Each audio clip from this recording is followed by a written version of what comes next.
Alors, je vais vous raconter des petites histoires. Donc, on y va. Donc, les probabilités. Il y a ce qu'on appelle des éléments. Des éléments, pour moi, je vais les noter. Alors, après, on les notera plus tard, hein, d'autre part. Autrement, mais A, B, C, D, E, F, ces petits points, d'accord? Et bien ça, ce sont des éléments. Ils vont former ensemble, ensemble, ils vont former un ensemble, qu'on va appeler d'une lettre majuscule grand A, par exemple. D'accord?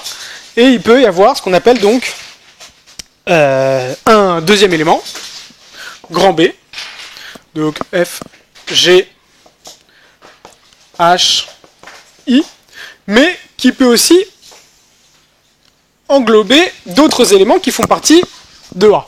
Et il y a des éléments aussi qui peuvent ni appartenir à A ni à B. D'accord? Donc I, J, K et L. D'accord? Donc, les éléments, c'est des choses les plus simples, et ensemble, elles forment donc un ensemble. D'accord? Il peut y avoir plusieurs ensembles, il peut y avoir une intersection d'ensemble, il peut y avoir une jonction d'ensemble, c'est-à-dire les deux réunis, donc l'union des deux, et il peut y avoir des éléments qui n'appartiennent ni à l'un ni à l'autre. On est d'accord? Et il y a ce qu'on appelle le plus grand de tous les ensembles, qui regroupe tout le monde, et lui qui s'appelle oméga, qui est donc l'univers. D'accord? Ça va pour tout le monde pour le moment?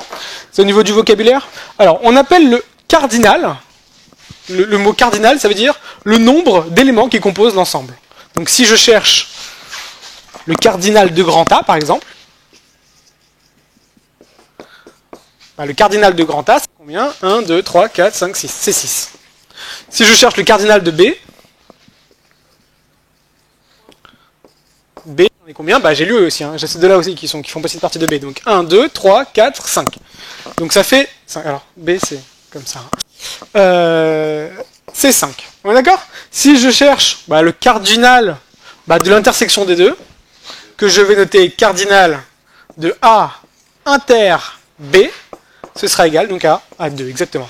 Et si je cherche le cardinal de l'union des deux, donc l'un, l'autre et les deux en même temps, c'est A union B, c'est tous les cardinaux, enfin c'est tous les éléments, excusez-moi, qui composent les deux ensembles. Donc par contre, je ne compte pas en double D et E, c'est très important. Donc j'en ai 1, 2, 3, 4, 5, 6, 7, 8, j'en ai 9. D'accord? Donc on voit bien qu'ici que cardinal de A union B, c'est pas cardinal de A plus cardinal de B. D'accord? Donc il n'y a pas de formule magique, c'est pas comme ça que ça se passe. Je vais vous expliquer moi un peu plus tard. Ça va pour le moment? Donc là je vous ai expliqué les cardinaux. D'accord? Maintenant, si dans tout cet univers-là, je cherche à prélever un élément qui appartienne à l'ensemble grand A. Tout le monde me suit quand je parle de ça pour l'instant? Eh bien, c'est ce qu'on appelle un événement, et c'est l'événement A. Donc je pioche, c'est le fait de piocher parmi quelque chose dans un ensemble, c'est l'événement de l'ensemble. Donc, et si je cherche à piocher quelque chose dans A, je vais chercher aussi la probabilité que j'ai, si je pioche un élément au hasard, quelle est la probabilité que je tombe dans un élément qui appartienne à l'ensemble A. Tout le monde me suit? Donc ça, c'est ce qu'on appelle un calcul de probabilité. Et le calcul de probabilité qu'on appelle P de A, donc la probabilité de piocher quelque chose qui appartient à l'ensemble A, c'est égal au cardinal de A, donc le nombre d'éléments qui appartiennent à A, sur le cardinal de tout le monde. Donc le cardinal qu'on appelle de oméga. D'accord? Donc ici, la probabilité de tomber sur A si je pioche au hasard un élément, c'est donc cardinal de A, on a dit que c'était 6, sur le cardinal de oméga, alors 1, 2, 3, 4, 5, 6, 7, 8, 9, 10, 11, 12, pas l'oublier ça. Donc sur 12. Donc en gros, j'ai 0,5 chance, donc 50% de chance, de tomber, si je pioche un élément au hasard là-dedans, de tomber sur A. On est d'accord? Tout le monde comprend ce que je dis? Donc, une calcul de probabilité, c'est de savoir quelle est la probabilité de tomber sur ce que je cherche. Ça va pour tout le monde? Alors, il y a aussi, si je veux avoir P de A inter B, par exemple, quelle est la probabilité de tomber sur quelque chose qui appartient à A et à B? C'est le cardinal de A et B en même temps, le cardinal de A inter B, c'est quoi? C'est 2, sur 12. Et donc là, ça fait 0,167. D'accord? Ça va pour tout le monde? Alors, donc ça, c'est les calculs de probabilité. Ok? Maintenant, je vais vous donner un exemple. Et on va voir un peu la différence entre l'intersection et ce qu'on appelle les sachants. Je peux effacer tout ça? C'est compris? C'est juste du vocabulaire. Hein. Alors, je prends un exemple. On va prendre un exemple. Alors, voilà l'exemple. J'ai une classe de 20 personnes.